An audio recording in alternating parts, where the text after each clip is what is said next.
देखो अपन अगले शार और डॉक्यूमेंट के क्या करेंगे, क्वेश्चंस पूछेंगे, है ना।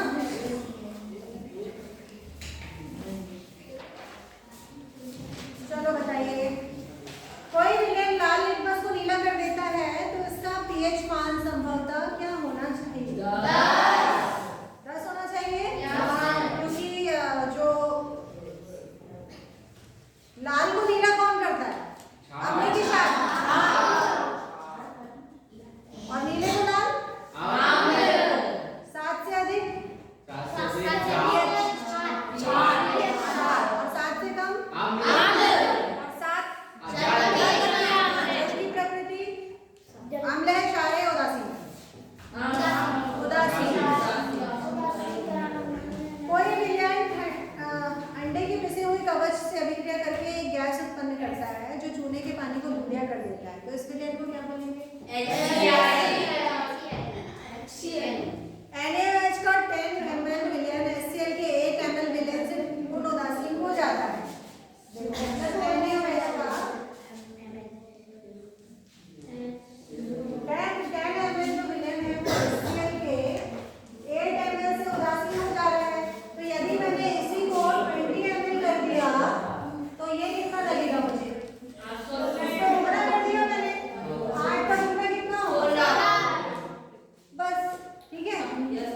अगर क्वेश्चन बदल भी दिया हमने, मान लो इसको कर दिया मान लो 20, हाँ, और इसको कर दिया 10 और इसको कर दिया 20 की जगह 40, तो इसको तुम क्या करोगे? 10 का, समझ रहे हो ना, मतलब डबल कर देना उसका। चलो नेक्स्ट। अपच का उपचार करने के लिए निम्न में से किस औषधि का उपयोग करते हैं? अभी समझाया मैंने, एंटीएसिड आपको ईनो ले लो या फिर बेकिंग सोडा, ये दोनों क्षार ही है ना। जल का पीएच मान 7, अम्लों का पीएच मान 7, क्षारों का पीएच मान 7 से अधिक। धात्विक ऑक्साइड प्रायः कैसे होते हैं? अधात्विक ऑक्साइड कैसे होते हैं? जल एक कौन सा ऑक्साइड है? अम्ल नीले लिटमस पत्र को कैसा करता है? क्षार लाल को क्या करता है? नीला। सिरके में क्या होता है? एसिडिक अम्ल। सत्य सत्य बताना, CH3OH एक क्षार है, चूंकि मैथिल ऑरेंज और फिनोल्फथालीन पूरा बोलने नहीं दे रहे, याद है कि नहीं? याद है। सीक्वेंस तो बस नहीं बोल रहे हो, पहला सत्य सत्य, इस टाइप से तो नहीं कर रहे ना, ऐसा करना भी नहीं। NH3 एक अम्ल है क्योंकि इसमें H उपलब्ध है। लिटमस एक प्राकृतिक अम्ल क्षार सूचक है। CO एक अम्लीय ऑक्साइड है। अब इसमें आपको मैच द कॉलम करना है। ब्लीचिंग पाउडर का उपयोग मैं करती हूँ, इसको यहाँ पे बता, ठीक है।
क्षारों के पीएच मान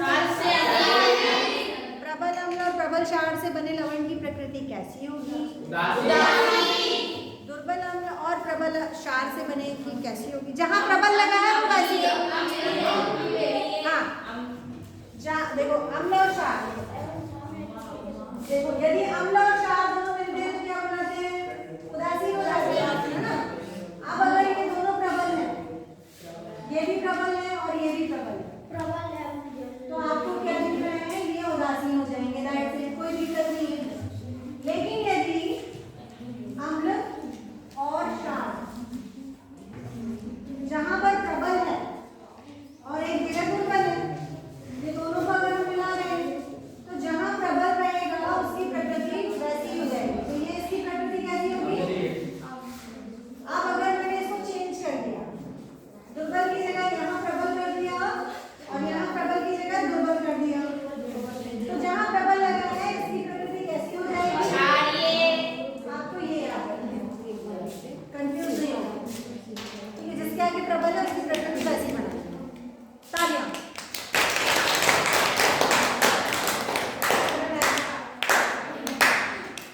अम्ल और क्षार की अभिक्रिया से क्या बनता है? लवण और जल। लवण बोले तो नमक। चलो नेक्स्ट। अम्ल धात्विक कार्बोनेटों से अभिक्रिया करके कौन सी गैस निकालते हैं? अम्ल धात्विक प्रायः तनु अम्ल कुछ धातुओं से अभिक्रिया करके कौन सी रंगहीन गैस निकालते हैं? अम्ल और क्षारों की अभिक्रिया से क्या बनता है?